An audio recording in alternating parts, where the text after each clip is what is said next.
Hey Crafty fam, it's Alex Vanover and welcome back to my craft room and welcome back to Craft for the Curve. So today is day 7 or 8 or something like that, and I'm going to show you how to make a puzzle for your kiddos using stuff that you already have around your house. So I'm going to be using this old soda box that I just finished this case of orange vanilla seltzer water. So you can use a box or a case from soda that you finished or even a cereal box. Both of those are very similar. It's the same very thin cardboard that you want to be using.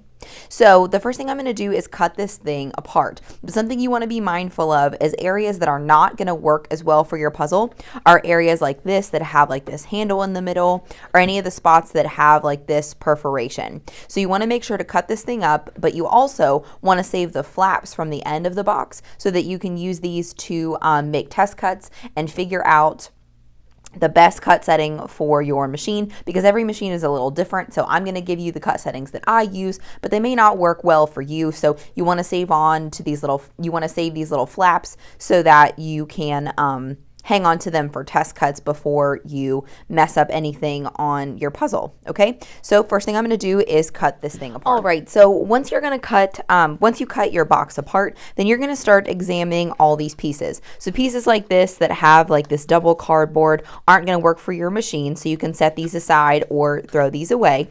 But I also want to caution you on something else. I have done several tests in preparation for this tutorial, and I would advise you to hang on to as much of your cardboard as you can, because you never know when these are going to get messed up. The trick to these puzzles is that as your machine is cutting the puzzle pieces, the pieces tend to loosen up and kind of start moving around while your machine is cutting. So first of all, I want to caution you to save multiple pieces in case you mess up. The second thing I want to caution you on is not to walk away from your machine while it's cutting, because if something happens, if you see pieces start to loosen, you're going to have to cancel the cut. Okay, and I'm going to show you a trick to help you make sure that you can keep the pieces in place a little bit better, but that doesn't mean that you still may not have a few problems. So just be cautious when you're doing this project, and don't walk away from your machine.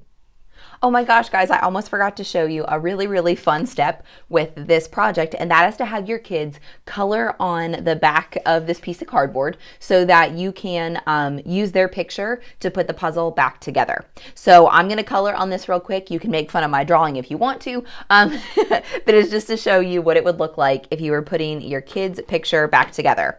Now, of course, you want to try to cut the piece of cardboard or encourage them to color in the area you're going to cut. I'm going to be cutting this half, so that's where I'm going to concentrate my coloring. But if you need to cut your cardboard smaller so that your child only cuts in the areas, or only colors in the areas that you're going to cut, you can do that too.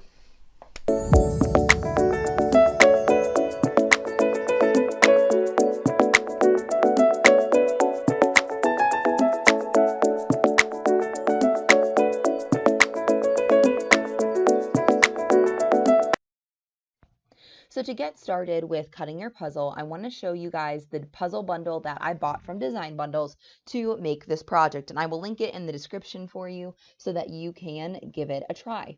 So you'll see that in this bundle there are several different options for square and rectangle puzzles and different levels of how intricate the puzzles can be. Now I have tried both files 5 and 6, and I have been successful with both of them. So these more intricate files, I'm not positive how they're going to turn out. If you're feeling like experimenting because you're bored in quarantine, then you go for it. But I have tried both of these, and I know that they work well. And I have not tried them smaller than 4 inches by 4 inches. So just keep those factors in mind, especially when you're cutting things that are a little more intricate. You don't want to go super, super small, because our machines have limits and we just don't want to cross those and risk hurting our machines.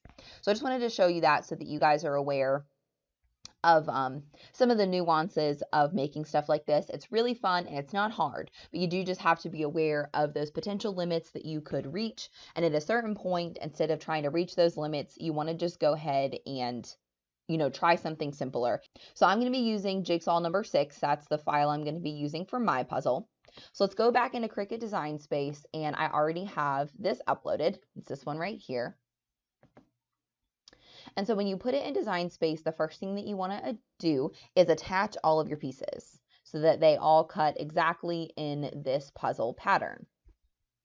And then the next thing you want to do is size this puzzle for the piece of cardboard that you have. So I have a little bit larger of a piece of cardboard, so I'm only going to cut my puzzle 5 inches by 5 inches. You don't want to go too close to the edge if you have places where like there's a bunch of glue from the cardboard box or anything like that. So just keep in mind to go inside of areas like that, or areas where there's like still cardboard glued there, because I probably wouldn't do this project with surfaces that have like 2 pieces of cardboard glued together, if that makes sense. I think that would be too thick for this cut setting.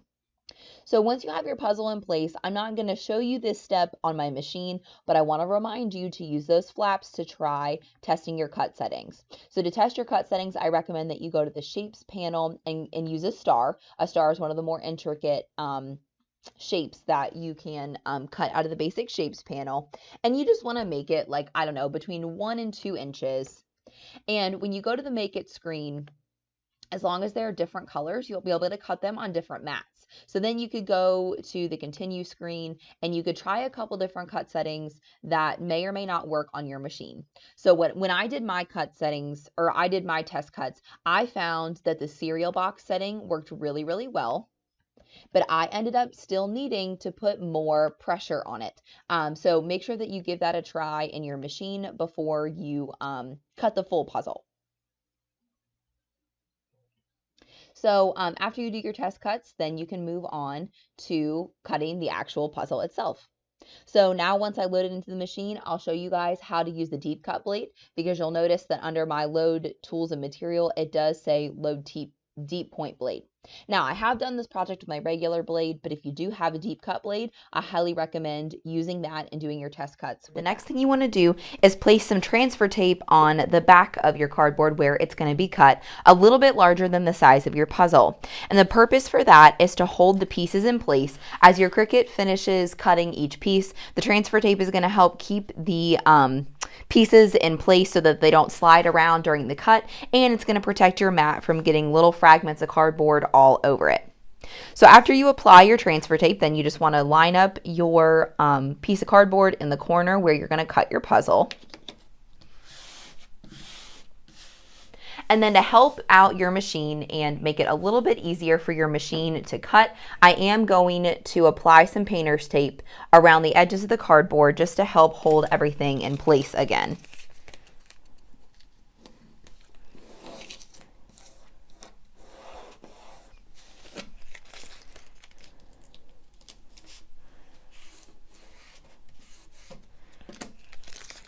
This is a great trick that you can use anytime you're cutting something that is likely to move around. This is a great tip to help your machine out and your mat from letting the pieces slide around. So after you have the cut settings that you need, you can go ahead and load your deep cut blade into your machine. So mine is already loaded, but all you need to do is take out your silver, which is your regular fine point blade, and put in the deep cut blade, which is in the black housing. Now, if you've made multiple puzzles like I have, you want to punch your little blade through a ball of aluminum foil. You'll hear people say that it sharpens the blade, but this actually doesn't sharpen the blade because the aluminum foil is not hard enough of a metal to sharpen the blade. But it does help clean it off if there's any fragments left over from past cuts of the puzzle, especially when you're working with this cardboard, it does shred a little bit. So you just want to put your blade up to the ball of aluminum foil and push the little button on the top to push the aluminum foil, or to push the blade into the aluminum foil. So it's a super easy way to clean off your blade and get rid of any fragments without having to touch your blade. So then you're just going to put it back in clamp B, and you're all ready to go. So once you have everything down on your mat, you want to put your mat between the rollers, press load, and then when it's ready, press go.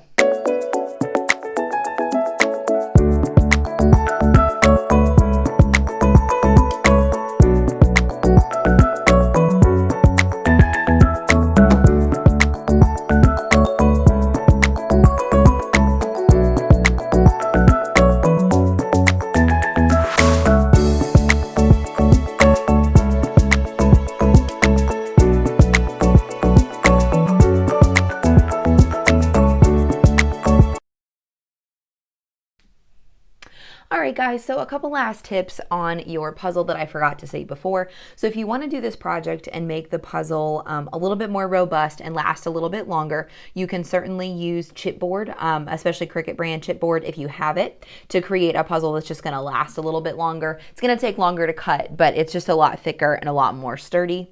And if you have a younger child that is still kind of drawing in like scribbles, that's going to make the puzzle really hard to put back together, don't forget that you can load this piece of cardboard into your machine first and have your Cricut draw a picture on it and then have your child color it. So keep those tips in mind if you want to make another puzzle that's just gonna last longer or be a little bit easier to put together. But otherwise, I hope you guys enjoyed this tutorial and you learned something fun. Don't forget to use the hashtag #CraftForTheCurve if you make a puzzle or any of my other Craft for the Curve tutorials and share them on social media, and make sure that you check out all the other amazing creators doing this challenge with me. All their links are in the description.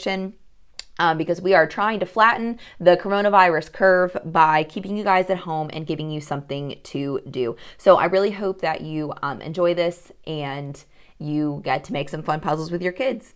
I'm Alex Vanover, and I hope we can craft again soon.